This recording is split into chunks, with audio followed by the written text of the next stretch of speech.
Gold, trusted gold buyers. మీరు తాకట్టు పెట్టిన బంగారాన్ని విడిపించి ఈ రోజు ఉన్న మార్కెట్ ధరకు కొనబడను.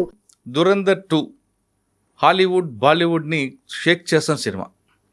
ఆ దురంధర్కి కథ ఎవరిచ్చారు, ఆ కథ కారకుడు ఎవరన్నది అందరికీ తెలిసిందే. ఆయనే అజిత్ దోవల్, మన సైన్యానికి కావాల్సిన వ్యక్తి. అటువంటి వ్యక్తి ఉండబట్టే ఈరోజు మనం సేఫ్గా ఉన్న విషయాన్ని ప్రతి ఒక్కరు గుర్తిస్తుంటారు, ముఖ్యంగా భారత సైన్యం.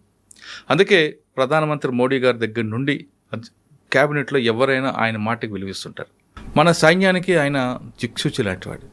ఆ అజిత్ దోవల్ అసలు ఆయన ఎలా ఉంటారు, ఆయన ఈ స్థాయికి రావడానికి ఎంత కష్టపడ్డారన్న విషయాన్ని మనతో మాట్లాడడానికి ఎక్స్ ఆర్మీ ఆఫీసర్ ఓబ్రే గారు ఉన్నారు. అని అడిగి తెలుసుకుందాం.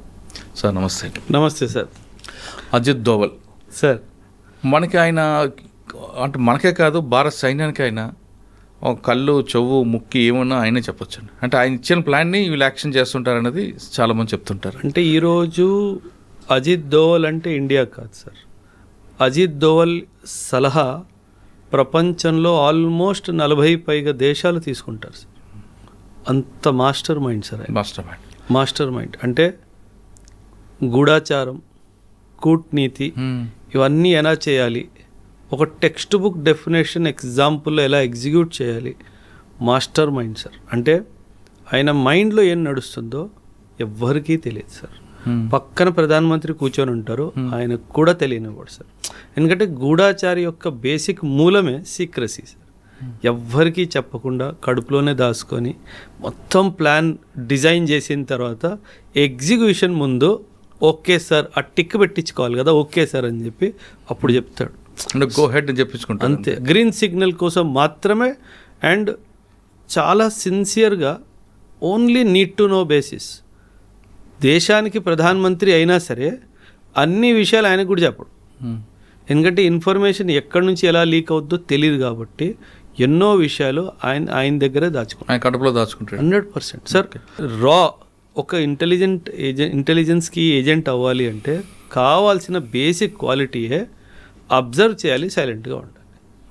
అబ్జార్బ్ చేసుకోవాలి, సైలెంట్గా ఉండాలి. యాక్షన్ చేయాలి, సైలెంట్గా ఉండాలి. మీరు ప్రతి 2వ 3వ రోజు న్యూస్ వస్తూ ఉంటుంది, unknown gunman killed XYZ Lashkar-e Taiba, unknown gunman killed XYZ Jaish-e Mohammed. ఈ అన్నోన్ గన్మ్యాన్లు ఎవరు పంపిస్తున్నారు, ఎలా పంపిస్తున్నారు, అసలు వాళ్ళు ఏం చేస్తున్నారు, వీళ్ళందరి వెనక కారణము ఈయనే సార్. సార్ మనం ఒకసారి రా ఏజెంట్లకు వెళ్ళే ముందు అజిత్ దోవల్ సార్ ఎవరు, ఎప్పుడు వచ్చి ఉంటారు, ఆయన యాక్షన్ ఎలాగుంటుంది అనేది ఒకటి ఎగ్జాంపుల్గా సార్. ఎప్పుడైనా సార్ హీఈస్ బేసికలీ అన్ IPS ఆఫీసర్ సార్. కేరళ కాడర్కి చెందిన ఒక IPS ఆఫీసర్ సార్. అప్పట్లో 1970s 80sలో కేరళలో జరుగుతున్న కమ్యూనల్ వైలెన్స్ని కూడా సింగిల్ హ్యాండెడ్గా కంట్రోల్ చేసిన వ్యక్తి. అప్పుడే వెంటనే ఇందిరాగాంధీ గారు కళ్ళలో పడిపోయారు. నాకే మనిషి కావాలి. దేనికి కావాలి? నార్త్ ఈస్ట్ ఇన్సర్జెన్సీ చైనా వాడు చాలా ఇబ్బందులు క్రియేట్ చేస్తున్నాడు, వాళ్ళ యూనిటీని బ్రేక్ చేయాలి. ఆ యొక్క ఉద్దేశంతో ఆయన నార్త్ ఈస్ట్కి పంపించడం జరిగింది సార్. అజిత్ దోవల్ గారే లేకపోతే మన దేశంలో ఈరోజు నార్త్ ఈస్ట్ ఉండేదే కాదు సార్. ఎందుకంటే వాళ్ళు చాలా గట్టిగా ప్రిపరేషన్ చేసుకున్నారు. ఏమని, మనం భారత్లో కలవకుండా మనం భిన్నంగా అయిపోయి వేరే ఒక దేశాన్ని సృష్టించాలి అన్న ఉద్దేశంతో ఒకవైపు చైనా లాంటి దేశాల నుంచి ఆయుధాల సపోర్టు, మయన్మార్ లాంటి దేశాల నుంచి ఉగ్రవాదుల సపోర్ట్లు తీసుకొని భారత్ నుంచి విభిన్నంగా అయిపోవాలి అనేది వాళ్ళ ప్లాన్ సార్. ఈ ప్లాన్ అంతటిని విఫలం చేసింది అజిత్ దోవల్. ఈరోజు ఆ 7 సిస్టర్స్ అంటాం కదా సార్ మనము, ఆ 7 సిస్టర్స్ మన దేశంలో ఉన్నారు అంటే ఏకైక credit goes to Ajit Doval గారే సార్. అంటే ఈయన ఎలా అంటే సార్, మీరు గమనించుంటారు సార్, కొందరిలో కన్విన్సింగ్ స్కిల్స్ చాలా బాగుంటాయి.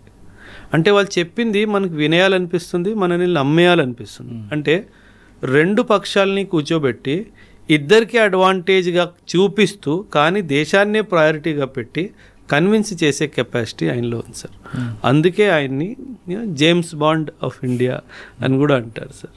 The most wanted man in the world today. World అంటున్నాను సార్, ప్రపంచంలోనే ఈరోజు ఉన్న సార్ ప్రతి ఒక్క దేశంలో సెక్యూరిటీ అడ్వైజర్స్ ఉంటారు కదా సార్. ఎందుకు ఈయన పేరే ముందుకు వస్తుందంటే ఈయన దిగాడు అంటే అక్కడ మనకి సక్సెస్ తప్పితే ఇంకేమీ రాదు సార్. ఆ సక్సెస్ని అలా డిజైన్ చేసుకొని రంగంలో దిగుతారు సార్. అది రష్యా కానివ్వండి, అది మిడిల్ ఈస్ట్ కానివ్వండి, అది యూరప్ కానివ్వండి, అది ఏ దేశమైనా కానివ్వండి సార్. ఈరోజు బంగ్లాదేశ్ కానివ్వండి, ప్రతి ఒక్క దేశంలో ఏం చేయాలి సార్. ఒకప్పుడు మీరు ఎన్నో దశాబ్దాలుగా న్యూస్ కవర్ చేస్తున్నారు సార్. ఒకప్పుడు యూరోపియన్ యూనియన్కి ఇండియా అంటే చాలా చులకన సార్. మిడిల్ ఈస్ట్ వాడు అసలు మాట్లాడేవాడే కాదు ఇండియాతో. ప్రతి దానికి పాకిస్తాన్ పాకిస్తాన్ అని చెప్పి ఎగిరేవాడు. ఈరోజు ఏం జరిగింది సార్. ఈరోజు యూరోప్లో మనల్ని పిలుస్తారు యాజ్ విఐపి ట్రీట్మెంట్ ఇవ్వడానికి. మన ప్రధానమంత్రికి రెడ్ కార్పెట్ వెల్కమ్ దొరుకుతుంది. మీరు రీసెంట్గా చూశారు, నెదర్లాండ్స్ వాళ్ళు ఎప్పుడో ఏన్షియంట్ టైమ్స్లో మన ఇండియా నుంచి తీసుకెళ్ళిపోయిన మన యొక్క హిస్టారిక్ ఏవైతే ఆర్టిఫాక్ట్స్ ఉన్నాయో అవన్నీ మన దేశానికి తిరిగిస్తున్నారు. ఎందుకు సార్ ఇది ఎలా జరుగుతుంది అనుకుంటున్నారు? ఇదంతా కూటనీతి సార్. దీని వెనుక చాలా డిప్లొమసీ ఉంటుంది. ఇలా వాళ్ళని కన్విన్స్ చేసి మన దేశం పట్ల గౌరవం తెప్పించాలి, మన అనుకున్న దారిలోనే వాళ్ళని నడిపించేలా చేసేదే అజిత్ దోవల్. తన పేరు కాదు సార్, ఆయన మనిషి కాదు, అదొక సంస్థ, అదొక ఇన్స్టిట్యూషన్. అది మనం గుర్తుపెట్టుకోవాలి సార్. అంత రియాలిటీగా అంత దీంట్లో అంటే ఆయన ట్రైనింగ్ నుంచి వచ్చిందా, లేదా మీరు చెప్పిన కేరళలో సంఘటనలు ఆ విధంగా ఆయనకి కరడుగట్టిన గూఢచారుగా తయారు చేశారు సార్? ఎప్పుడైనా సరే సార్ ఒక మనిషికి he has to submit himself sir. అంటే తనేంటంటే తనని తాను నేను దేశానికి అంకితం చేసేసుకున్నాను అని ఆయన ఫిక్స్ అయిపోయారు సార్. సార్ ఆయన వయసు ఎంత sir? He's touching 80s right. 80లో ఉన్నారు ఆయన. మనకి 40లోనే ఆయాసం వస్తుంది. ఓ 4 గంటలు ఎక్స్ట్రా పని చేస్తే నిద్ర కావాలి అని మన శరీరం అడుగుతుంది. అలాంటిది మీరు ఊహించండి సార్, మీ ఇంట్లో 80 ఏళ్ళ తాత ఏం చేస్తున్నాడు? పడుకుంటారు. 80 ఏళ్ళ అజిత్ దోవల్ ఏం చేస్తున్నాడు? ఆయన ఫీల్డ్లో ఉంటున్నాడు. అది తేడా సార్. అది అంటే ఆయన బాడీ మైండ్ అంతా కూడా దేశం కోసం అనేది సార్. అది డివైన్ బ్లెస్సింగ్ సార్. నేను ఇలాంటి బ్లెస్సింగ్స్ ఇద్దరిలో చూశాను సార్. ఒకటి డాక్టర్ రంగరాజన్ గారిలో చూశాను సార్, మన ఎకానమిస్ట్ డాక్టర్ సి రంగరాజన్ గారు, ఆయనలో చూశాను. అజిత్ దోవల్ గారిలో కూడా చూశాను సార్. రంగరాజన్ గారు కూడాను ఆయన నడిచే ఓపిక లేదు, నిల్చునే ఓపిక లేదు, కానీ స్టేజ్కి వెళ్ళి ఎకనామిక్స్ మాట్లాడినప్పుడు 40 నిమిషాలు 45 నిమిషాలు కదలకుండా మాట్లాడతారు. అదేవిధంగా అజిత్ దోవల్ గారు కూడా అంత వయసు అయిపోయినా సరే సార్ వరల్డ్ ట్రావెల్స్, మీటింగ్స్ తర్వాత మీటింగ్స్ సార్. అది మనం ఒక చిన్న కంపెనీ నడపడానికే స్ట్రెస్ అయిపోతాం సార్. ఈ లావాదేవీలు చూసుకోవడానికి ఒక 10 మంది పని మనుషులు ఉంటారు, వాళ్ళని హ్యాండిల్ చేసుకోవడానికి మనకు స్ట్రెస్ వచ్చేస్తుంది అంటారు. ఆయన దేశాన్ని హ్యాండిల్ చేస్తున్నాడు కదా సార్. ఆ వయసులో అంత స్ట్రెస్ తీసుకుంటూ అసలు ఉఫ్ అనకుండా పనిచేస్తున్నారు. ఏనాడు అంటే నేను అంటే ఆయన్ని చాలా దగ్గరగా చూశాను సార్. ఇక్కడ అంటే ఆయన్ని దగ్గరగా చూడడం అంటే కొన్ని ఆపరేషన్స్లో జాయింట్గా మాకు బ్రీఫింగ్స్ జరుగుతున్నప్పుడు I was present there sir. అంటే ఆయన ఎంత సైలెంట్ పర్సన్ అంటే సార్, మనకి జనరలీ అలవాటు ఉంటుంది, మనం లొడలొడ వాగేస్తాం సార్. ఆయన అది కాదు సార్. ఆయన ప్రతిదీ గమనిస్తాడు. అంటే మనిషిని గమనిస్తాడు, మనిషి మాటని గమనిస్తాడు, మనిషి మైండ్లో నడుస్తున్న ఉద్దేశాన్ని గమనిస్తాడు. ఇప్పుడు మనకి రాయసీనా డైలాగ్ అని చెప్పి ఒక ప్లాట్ఫామ్ ఉంది సార్. ఆ రాయసీనా డైలాగ్స్లో వీళ్ళు ఏం చేస్తారంటే ప్రతి పెద్ద పెద్ద దేశాలకి చెందిన డిఫెన్స్ హెడ్స్ని, వాళ్ళ నేషనల్ సెక్యూరిటీ అడ్వైజర్ అందరిని పిలుస్తారు సార్. పిలిచి ఏం లేదు మీటింగ్ పెడతాడు సార్. ఈయన కెపాసిటీ ఏంటంటే ఒక మనిషి ఏదో మాట్లాడుతున్నాడు కానీ మైండ్లో ఏం జరుగుతుందో అది రీడ్ చేసే కెపాసిటీ ఉంది సార్. మైండ్ రీడ్ చేసేస్తాడు సార్. మాట్లాడుతుంది ఒకటి, బుర్రలో నడుస్తుంది ఇంకోటి, అది పట్టేసుకుంటాడు, అది రాసుకుంటాడు. ఆయన మాట్లాడిన దాంతో ఆయనకి సంబంధం లేదు, అది ఆయన చెప్పాలనుకుంటున్నాడు, ఏదైతే దాయాలనుకుంటున్నాడో అది రాసుకుంటాడు. Okay, he's planning for this. So అలాంటి ట్రైనింగ్ తీసుకున్న తర్వాతనే ఆయన అలా సార్. ఇప్పుడు ఆయనకు ఒక టీం ఉంటుంది, ఆ టీంను కూడా ఇదే విధంగా ట్రైనింగ్ ఇచ్చారు ఆయన. 100 మీరు చెప్తున్నట్లుగా ఇప్పుడు మాట్లాడేది ఒకటి, మైండ్లో ఏముంది అన్నది సార్ సార్ అందరూ అర్జునులు అవ్వలేరు కదా సార్. ద్రోణాచార్య వారు అందరికీ ట్రైనింగ్ ఇచ్చారు, కానీ అర్జునుడు ఒక్కడే కదా సార్. సో మన దేశానికి అర్జునుడు అజిత్ దోవల్. సార్ ఆయన్ని మీ దగ్గరగా అంటే ఆయన ఆపరేషన్లో మీరు ఉన్నారు కాబట్టి ఒక ఆపరేషన్ చెప్పండి. అంటే ఆయనతో ఆపరేషన్ అని కాదు సార్, లైక్ ఫర్ ఆయన డైరెక్షన్లో అండర్స్టాండింగ్ సార్. మనం 1970sలో దేని గురించి మాట్లాడతాం సార్ అంటే రా గురించి మాట్లాడతాను సార్ నేను. ఇప్పుడు ఆయన ఎగ్జాక్ట్గా చెప్పాలంటే ఆయన కాంట్రిబ్యూషన్ పాకిస్తాన్లో ఒక చాలా పెద్ద కీలకమైన ఒక ఆపరేషన్ సార్. పాకిస్తాన్ న్యూక్లియర్ వెపన్ని తయారు చేసుకుంటుందా లేదా, ఇది ప్రశ్న సార్. ఈ ప్రశ్నకి మన భారతదేశానికి జవాబు కావాలి. ఎవరిని డైరెక్ట్గా అడిగితే చెప్పలేరు కదా సార్, ఎవరు చెప్పరు కూడా కదా సార్. దాన్ని పట్టుకోవాలి. ఎలా పట్టుకోవాలి? పాకిస్తాన్లో ఎంటర్ అవ్వాలి. సో ఈయన ఒక టీంని తయారు చేసుకొని పాకిస్తాన్లో ఎంటర్ అవ్వడం జరుగుతుంది సార్. పాకిస్తాన్లో ఒక ప్లేస్ కహూతా అని చెప్పి ఒక ప్లేస్ సార్. ఆ కహూతా అనే ప్లేస్లో వీళ్ళు న్యూక్లియర్ ఎక్స్పెరిమెంట్ చేస్తున్నారు ఒక ప్రిమైసిస్లో. ఇప్పుడు న్యూక్లియర్ ఎక్స్పెరిమెంట్ జరుగుతుందంటే సాధారణంగా లోపల ఎవ్వరికి వెళ్ళడానికి వీలు ఉండదు సార్, అనుమతి ఉండదు. కాకపోతే కనుక్కోవాలి ఏం జరుగుతుందో. అందరు వస్తున్నారు, పెద్ద పెద్ద బళ్ళు వస్తున్నాయి, విఐపి ప్రొటెక్షన్స్ వస్తున్నాయి, లోపల వెళ్తున్నారు, బయటకు వెళ్తున్నారు, కానీ ఏమీ అర్థం కావట్లేదు. అసలు ఏం జరుగుతుందో అనేది క్లారిటీ లేదు. అప్పుడు తెలివిగా ఏం చేశారంటే సార్, కొందరు సైంటిస్టులని ఫాలో అయ్యాడు సార్. కొందరు సైంటిస్టులని ఫాలో అయ్యి వాళ్ళు కటింగ్కి ఎక్కడికి వెళ్తున్నారో కనుక్కున్నాడు సార్. హెయిర్ కటింగ్కి ఎక్కడికి వెళ్తున్నారో కనుక్కున్నాడు. ఆ కటింగ్ షాప్కి వెళ్ళి వాళ్ళ హెయిర్ శాంపుల్స్ని చాలా తెలివిగా తీసుకొని వచ్చాడు సార్. ఎప్పుడైనా సరే సార్, న్యూక్లియర్ ఎక్స్పెరిమెంట్ జరుగుతున్న స్థలంలో మనం ఉంటే గనక మన స్కిన్, మన బాడీ, మన హెయిర్ ఫాలికల్స్ మీద న్యూక్లియర్ ఎనర్జీకి రేడియేషన్కి సంబంధించింది అలా ఉండిపోతుంది. వాటిని ఇండియాకి తిరిగి పంపించి నిజంగా దీంట్లో రేడియేషన్ ఎలిమెంట్ ఉందా అని కనుక్కున్నాం సార్. అప్పుడు మనకు తెలిసింది ఏంటంటే, అవును, ఈ కహూతా అనే స్థలంలో పాకిస్తాన్ వాళ్ళు న్యూక్లియర్ వెపన్ని తయారు చేసుకోవడానికి అంత రీసెర్చ్ జరుగుతుంది అని చెప్పి. అప్పట్లో మొరార్జీ దేశాయ్ గారు మన ప్రైమ్ మినిస్టర్ అనమాట. అంటే వీళ్ళు అక్కడ నుంచి ఇంకా మొరార్జీ దేశాయ్ గారికి 1-to-1 వీళ్ళకి ఆబ్వియస్లీ డైరెక్ట్ కాల్స్ ఉంటాయి కాబట్టి, సరే ఇలా ఇలా జరుగుతుంది, మీరు గోహెడ్ ఇస్తే ఏదో ఒకటి చేద్దాం అనేసి. ఆయన అసలు గోహెడ్ ఇవ్వలేదు సార్. అంటే ఇది చాలా దురదృష్టకరమైన అంటే ఒక హిస్టారికల్ ఈవెంట్ సార్. ఆయన గ్రీన్ సిగ్నల్ ఇస్తే మాత్రము ఈరోజు పాకిస్తాన్ దగ్గర న్యూక్లియర్ వెపనే ఉండేది కాదు సార్. ఇన్ఫ్యాక్ట్ ఇతనే కాదు సార్, ఇజ్రాయిల్ వాళ్ళు కూడా భారత్తో కలిసి ఒక జాయింట్ ఆపరేషన్ చేసి పాకిస్తాన్లో ఉన్న న్యూక్లియర్ ఫెసిలిటీని ధ్వంసం చేద్దామని చెప్పి వాళ్ళు కూడా ముందుకు వచ్చారు. దానికి కూడా అనుమతి ఇవ్వలేదు సార్. సో అది ఇచ్చుంటే కనుక ఖచ్చితంగా ఈరోజు పాకిస్తాన్ అయితే సార్, ఇప్పుడు మీరు గమనిస్తే కనుక sir, Pakistan is the only Islamic country that has a nuclear weapon. దానివల్ల పాకిస్తాన్ వరల్డ్ డిప్లొమసీలో చాలా పై ఎత్తుకు వెళ్ళిపోయింది సార్. ప్రతి దేశం పాకిస్తాన్తో మంచి సంబంధాలు ఏర్పాటు చేసుకోవాలి అని అనుకుంటుంది, ఎస్పెషలీ ఇస్లామిక్ దేశం. అండ్ మనతో దగ్గరికి రావాలంటే పాకిస్తాన్కి దూరం అయినట్టుగా సార్ లెక్క. At the end of the day వాళ్ళకి వాళ్ళే బంధువులుగా సార్. సో వాళ్ళు పాకిస్తాన్ వాళ్ళకి చాలా అవసరమైన దేశం అనమాట. సో ఆ డైమెన్షన్లో మనం మిడిల్ ఈస్ట్లో పెనిట్రేట్ చేయలేకపోతున్నాం, ఎందుకంటే ప్రతి చోట పాకిస్తాన్ అడ్డొస్తుంది కాబట్టి. అండ్ మన న్యూక్లియర్ పాలసీ న్యూక్లియర్ అంబ్రెల్లా ఇస్తాను వేరే దేశానికని ఒప్పుకోవచ్చు సార్. అందుకే వాళ్ళకి న్యూక్లియర్ ప్రొటెక్షన్ ఇచ్చే అధికారం మనకు లేదు, ఎందుకంటే మన పాలసీలోనే మనం న్యూక్లియర్ అంబ్రెల్లా ఎవరికి ఎక్స్టెండ్ చెయ్యము అని చెప్పి మనం రాసుకున్నాం కాబట్టి సార్. ఇప్పుడు దురంధర్ మీరు చెప్పిన 2 మాటలు కాకుండా ఈ టైంలో కొంతమందిని పంపిస్తారన్నది, అది కేవలం ఆర్మీ ఆఫీసర్లు కావచ్చు, ఐపీఎస్ ఆఫీసర్లు కావచ్చు, వీళ్ళతో పాటు నటోరియస్ క్రిమినల్స్ కూడా సెలెక్ట్ చేసుకుంటారు, పంపిస్తుంటారు అన్నది నిజమేనా? 100% సార్.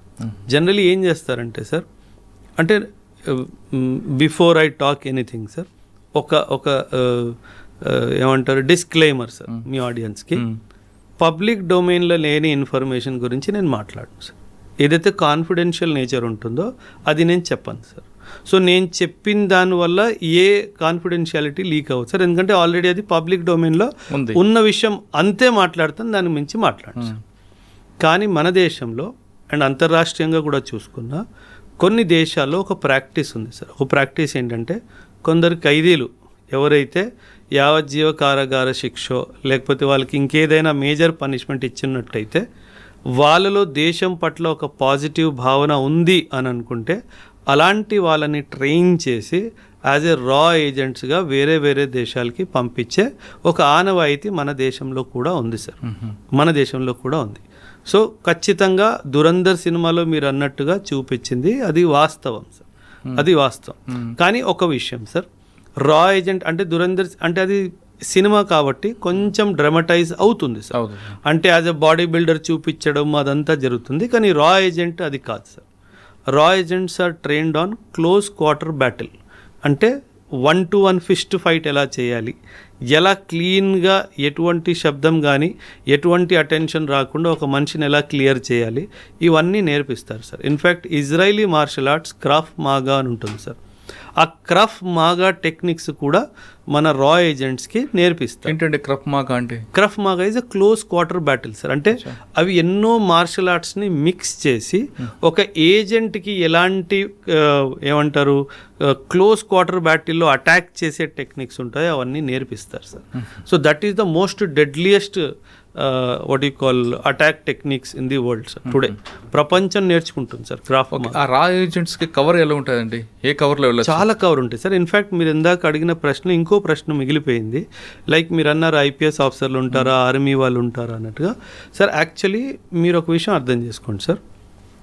రా works independently of the army, రా works independently of the police, రా works independently of the central armed police forces, CAPF కానీ సిఆర్పిఎఫ్ కానీ.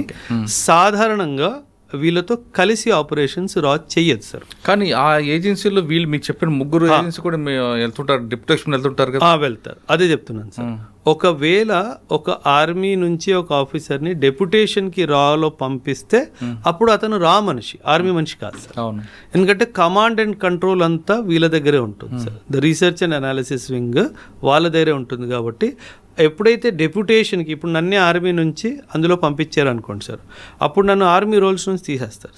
నేను రా రోల్స్కి వెళ్ళిపోతాను కాబట్టి అది రా ఆపరేషనే అవుతుంది సార్. అండ్ వీళ్ళకి ఏంటంటే sir, because information is highly confidential nature కదా సార్.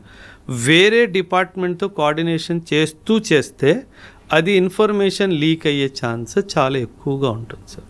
సో అందుకని అది వాళ్ళు షేర్ చెయ్యరు సార్.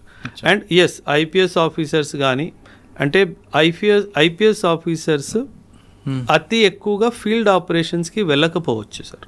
జనరలీ ఫీల్డ్ ఆపరేషన్స్ వాళ్ళని కింద నుంచే తయారు చేస్తారు ఎందుకంటే IPS is a very big asset for the nation.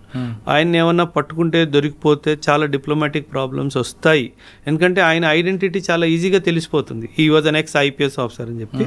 So అలా కాకుండా ఒక చాలా నార్మల్ ఒక వ్యక్తి, సాధారణమైన వ్యక్తిని పట్టుకొని ఆయన కొన్ని విషయాలు చూస్తారు సార్. సాధారణంగా మనం ఏమనుకుంటామంటే సార్, రాకి నేను అప్లై చేశాను, నేను రాలో జాయిన్ అయ్యాను అని మనం అనుకుంటాం సార్. కానీ నిజం అది కాదు sir.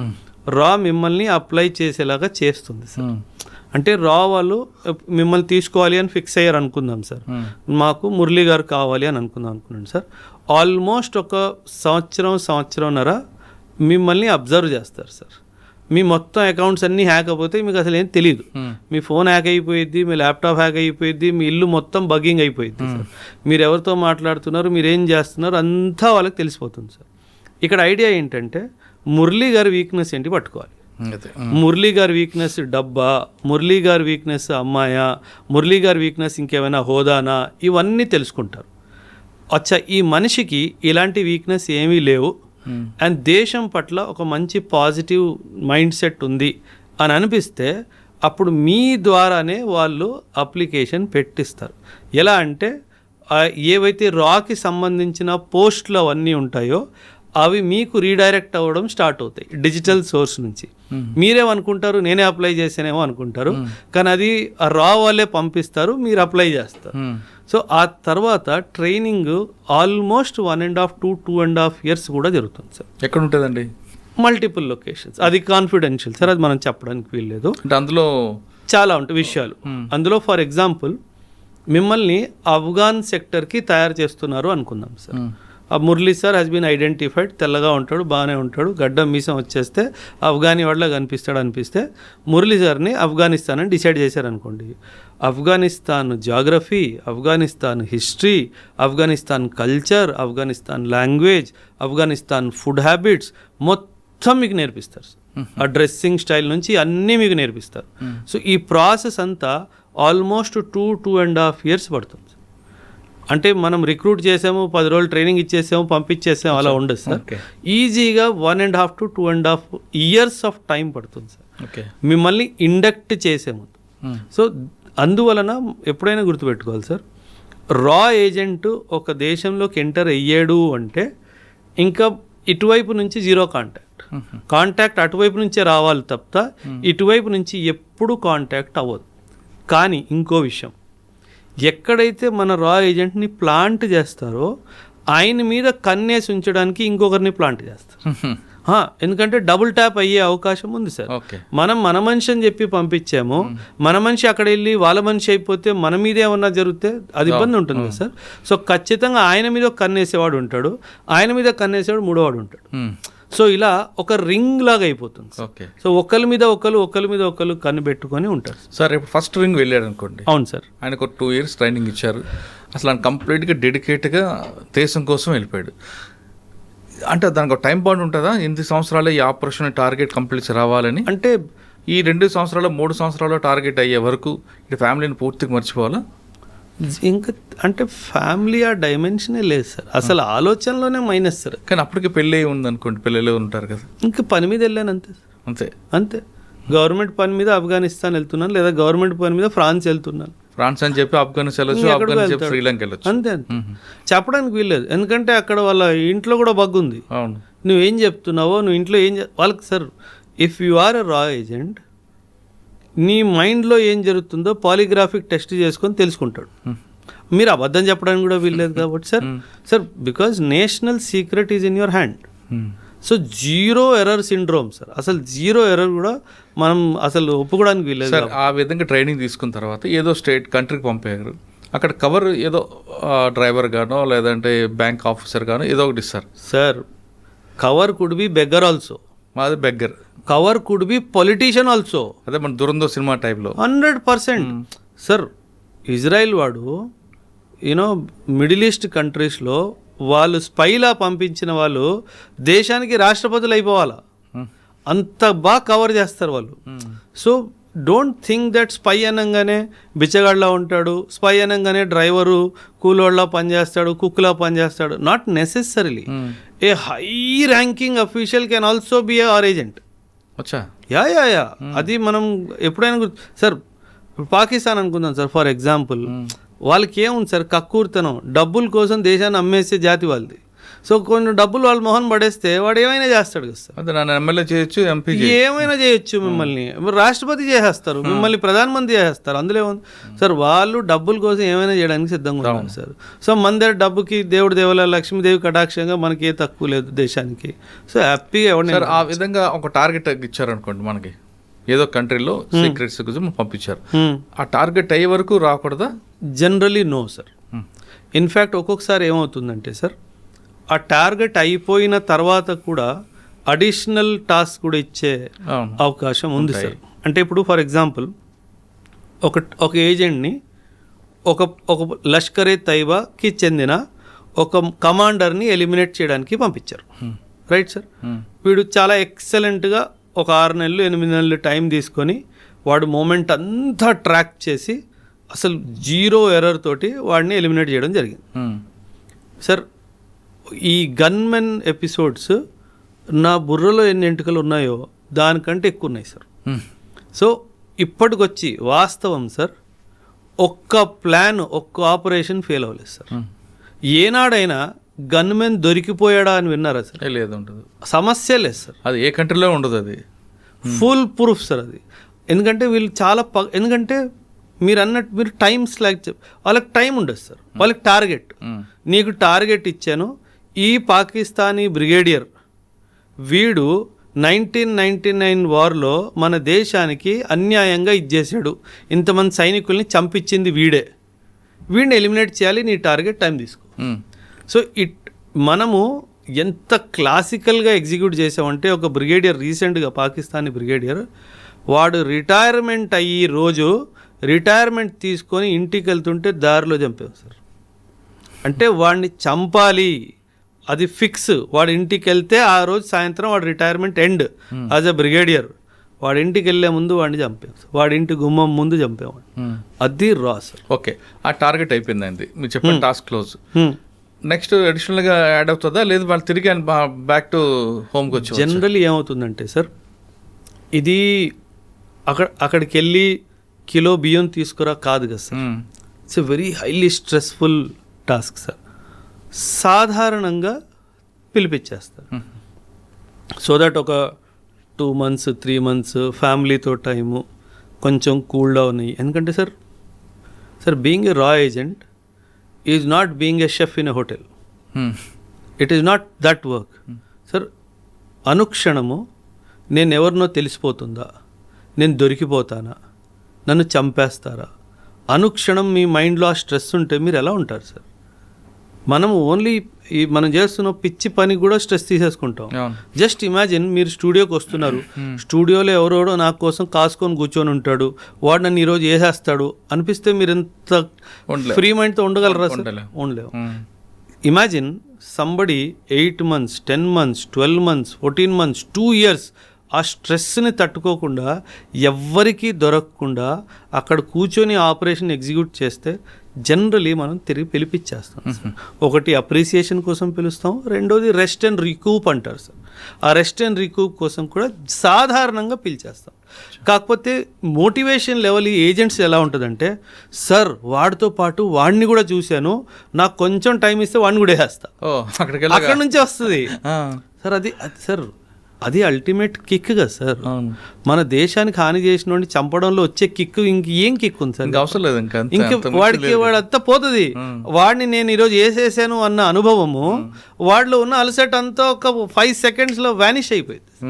So that is how the entire scheme of రా ఏజెంట్స్ వర్క్ సార్. అక్కడికి వెళ్ళాక మీరు చెప్పినట్లుగా అసలు అందరూ దిగితే ఇంకా మజా వేరుంటుంది సార్. అంటే ఇంకా వాళ్ళు అహర్నిశలు దేశానికి వాళ్ళని వాళ్ళు సమర్పితం చేసేసుకున్నారు. అంటే సార్ చూడండి, అంటే దాంట్లో రిటైర్మెంట్ అని ఉండదు. అదే చెప్తున్నాను సార్. చూడండి సార్, సూపర్.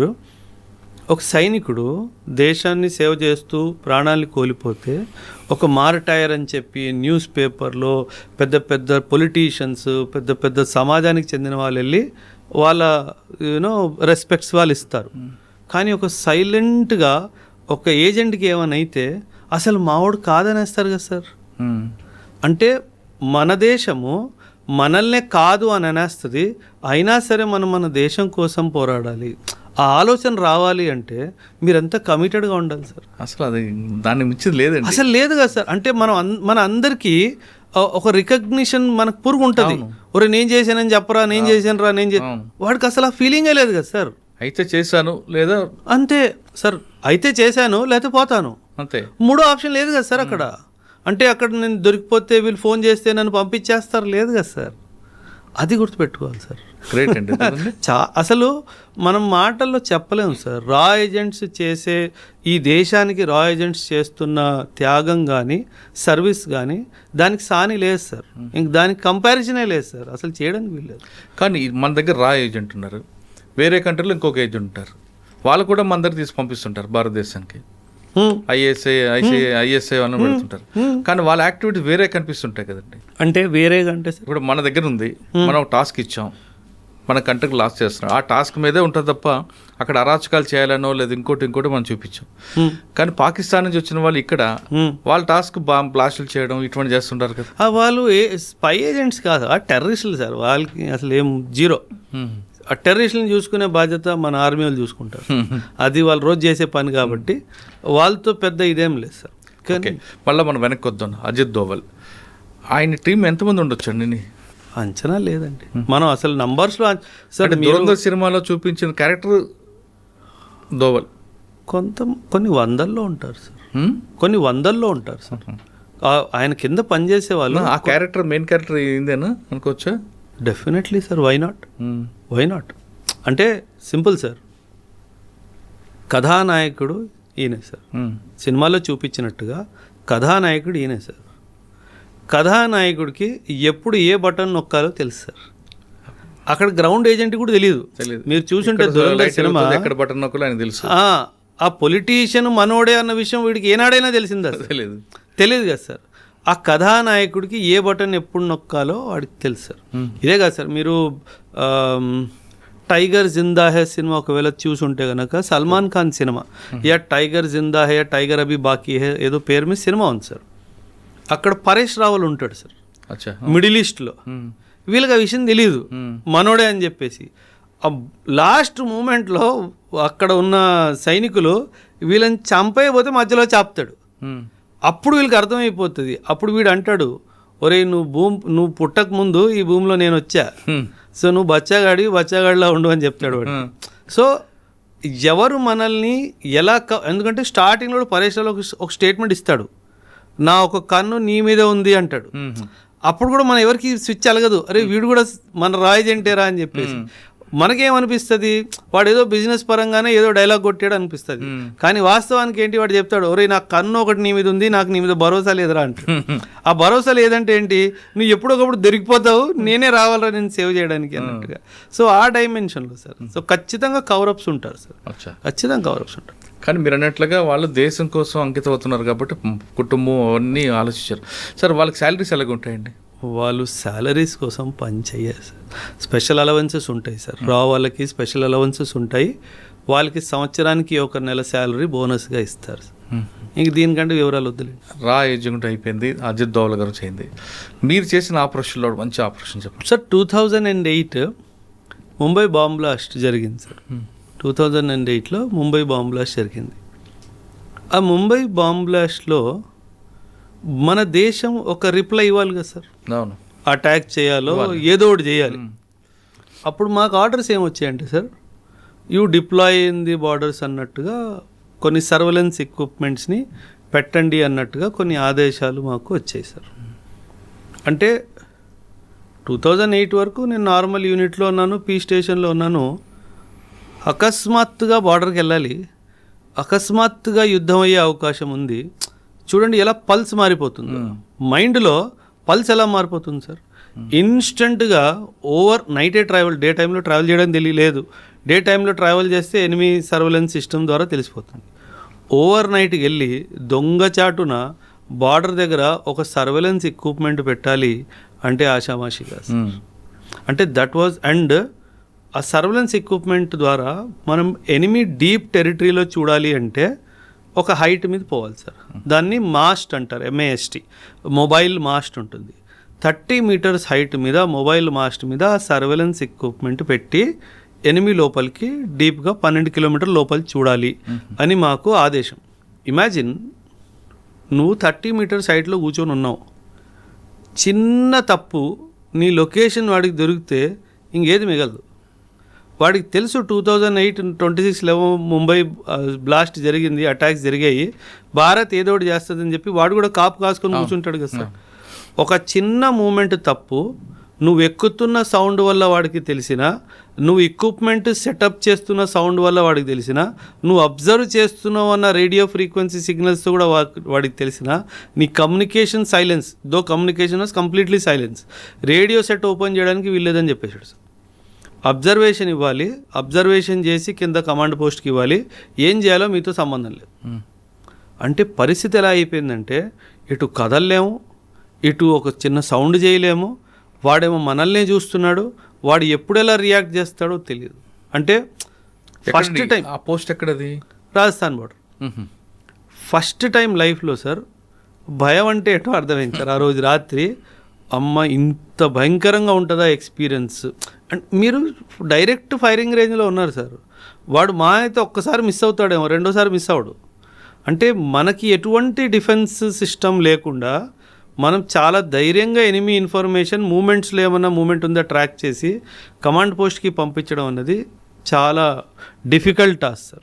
సో ఆ రోజు ఫస్ట్ టైం నాకు అర్థమైంది, అంటే చిన్న తప్పు జరిగితే చచ్చిపోతాము అంటే ఎంత సీరియస్నెస్గా చేయాలి. అంటే సార్ మన బాడీలో ఒక చిన్న షైనింగ్ ఐటమ్, ఆ పెన్ను పెట్టుకున్నా సరే ఆ పెన్ను షైన్ అయింది అనుకోండి, ఏమంటారు కనిపించింది అనుకోండి రాత్రిలో, బుల్లెట్ అటే వస్తుంది.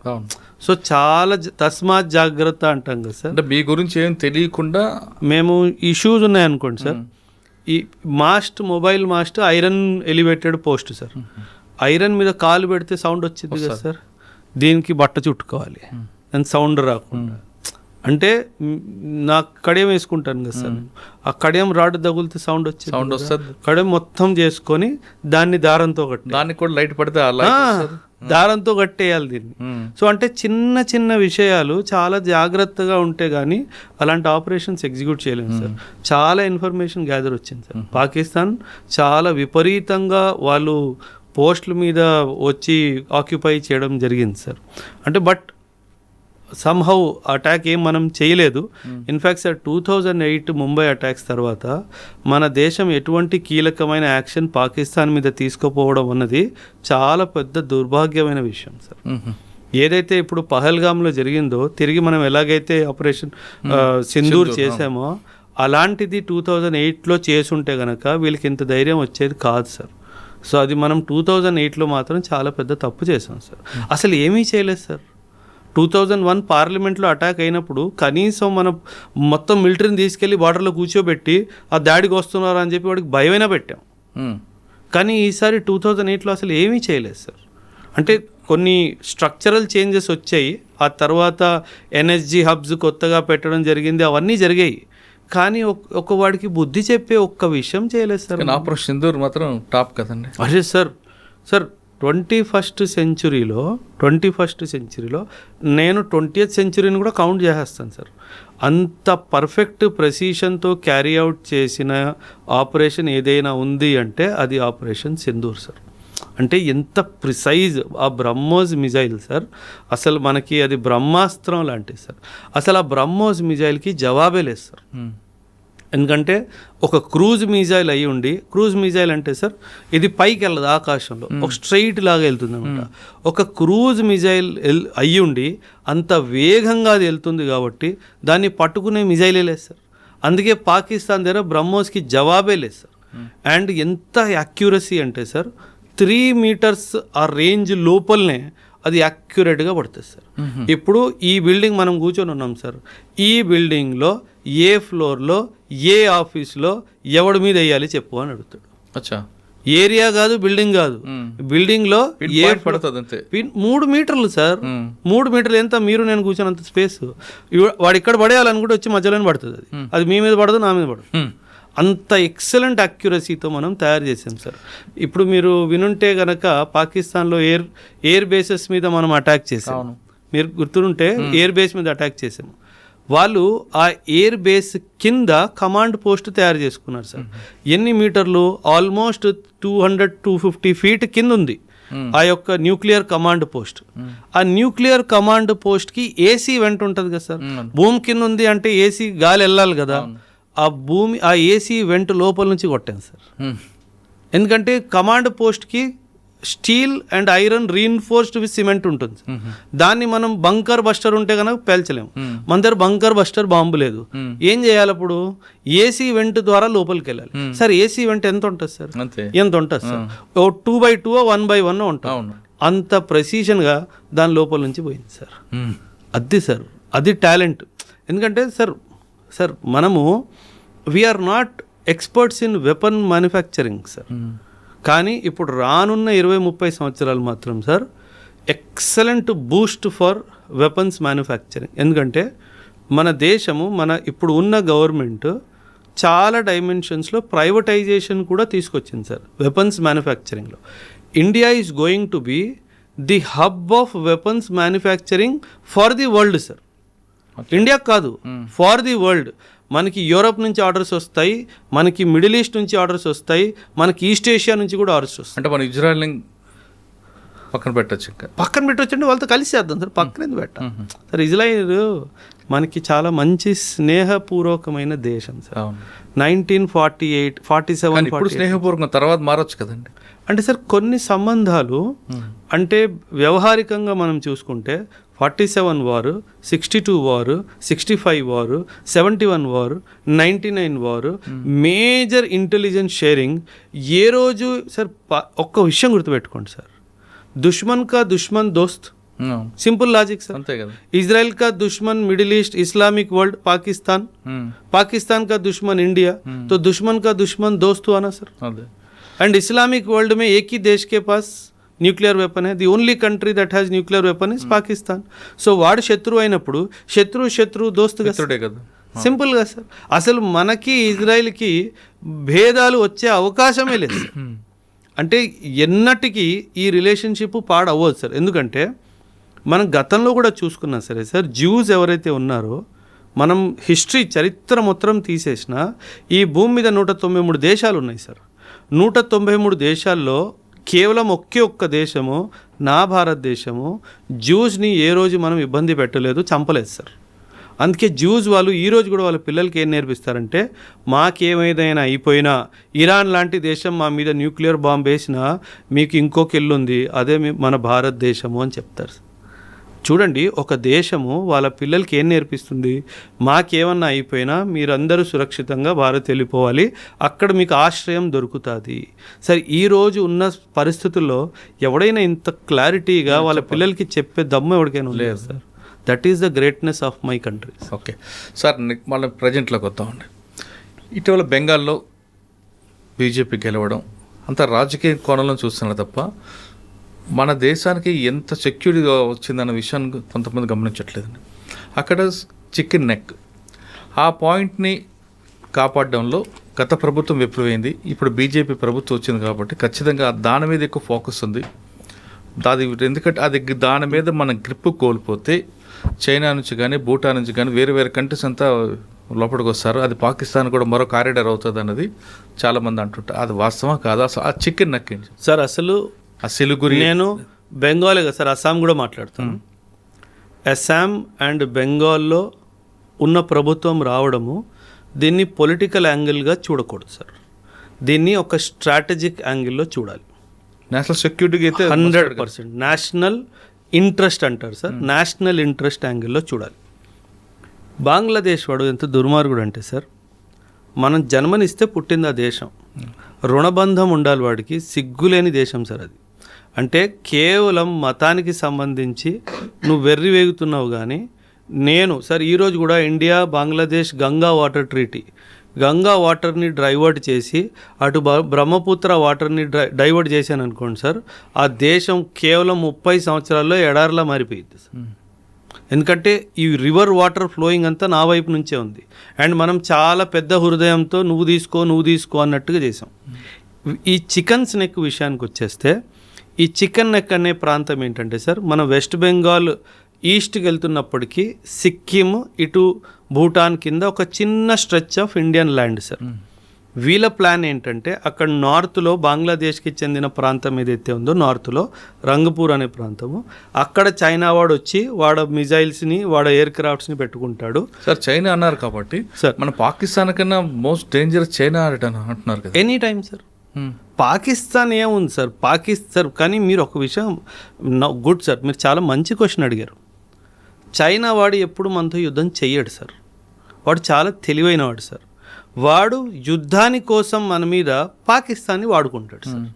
వాడు పాకిస్తాన్ని వాడుకుంటున్నాడు అన్న విషయము ఆ పిచ్చోడు పాకిస్తాన్ కూడా అర్థం కాదు సార్. అంటే వాడు భుజం మీద తుపాకీ పెట్టి మనతో ఫైరింగ్ చేస్తాడు. ఆ తుపాకీ కూడా వీడిదే సార్, అండ్ వీడి తుపాకీయే వాడికి అమ్మిన తుపాకీ సార్.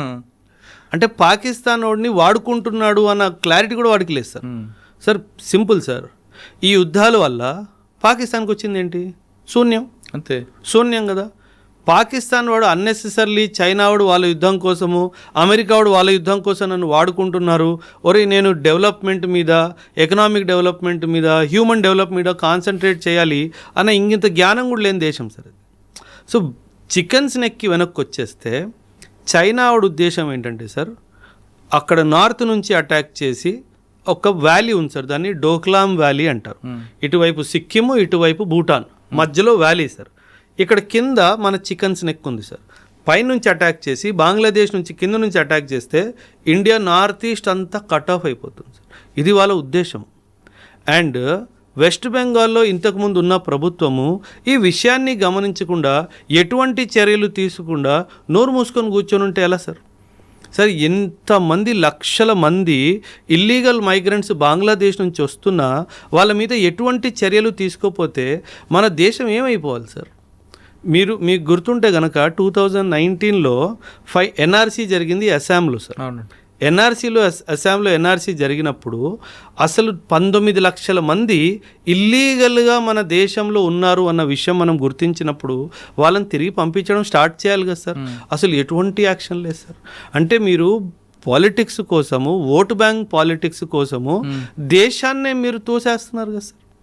ఆ విషయం గుర్తుపెట్టుకోవాలి సార్. అందుకే ఈ బీజేపీ యొక్క గెలుపుని వెస్ట్ బెంగాల్లో కానీ అస్సాంలో కానీ మనము ఒక స్ట్రాటజిక్ యాంగిల్లోనే చూడాలి తప్పితే ఒక పొలిటికల్ యాంగిల్లో చూసే తప్పు మనం చేయకూడదు సార్.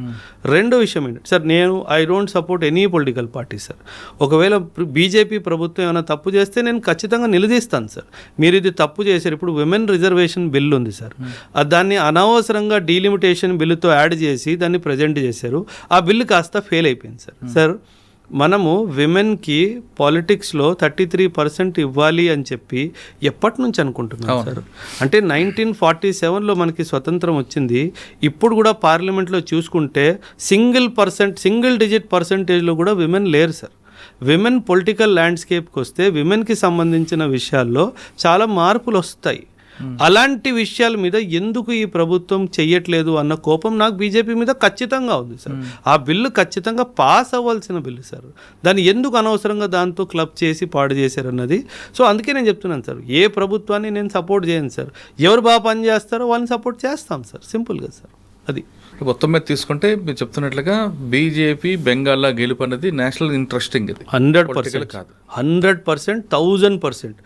బెంగాల్, అస్సాం బీజేపీ ఉంది కాబట్టి వీళ్ళిద్దరూ కలిసి, ఈ స్టేట్స్ రెండు కలిసి బలం సెంటర్ నుంచి వస్తే ఇల్లీగల్ మైగ్రెంట్ సార్ మన భూమి మీద బెంగాలీ వాడు ఎందుకు ఉండాలి సార్?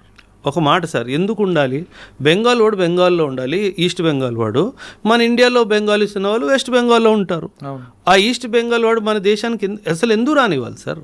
మనకు ఆల్రెడీ భూమి లేదు, మనకు ఆల్రెడీ సదుపాయాలు లేవు. అస్సాంలో 1971లో ఉల్ఫా పుట్టింది ఈ కారణంగా కదా సార్. ఎందుకంటే మీరు ఆ బంగ్లాదేశీ వాళ్ళని ఏమంటారు ఐడెంటిఫై చేసి డిపోర్ట్ చేయట్లేదు అన్న దాంతోనే కదా సార్ ఉగ్రవాదం స్టార్ట్ అయింది అస్సాంలో 1979లో. మీకు ఏమంటారు అరవింద్ రాజ్కోవా అండ్ వాళ్ళ టైంలో దానికి యాంటీగా కదా అస్సాం కనపరిచిన రావడం మారింది. Exactly sir. అంటే 1979లో ఇదంతా జరిగింది కదా సార్. కొత్తగా తీసుకుంటే వెస్ట్ బెంగాల్లో గెలుపు అనేది రాజకీయ కోణంలో కాదు, నేషనల్ ఇంట్రెస్ట్గా చూడాలంటున్నారు ఓబ్రాయ్ గారు. అంతేకాకుండా అజిత్ దోవల్, ఆయన మన కంట్రీకి కాదు వరల్డ్కి అంతకు మించిన డెడికేటెడ్ దేశం మీద ఉన్న వ్యక్తి ఎవరు లేరంటూ అజిత్ దోవల్ గురించి చెప్తున్నారు.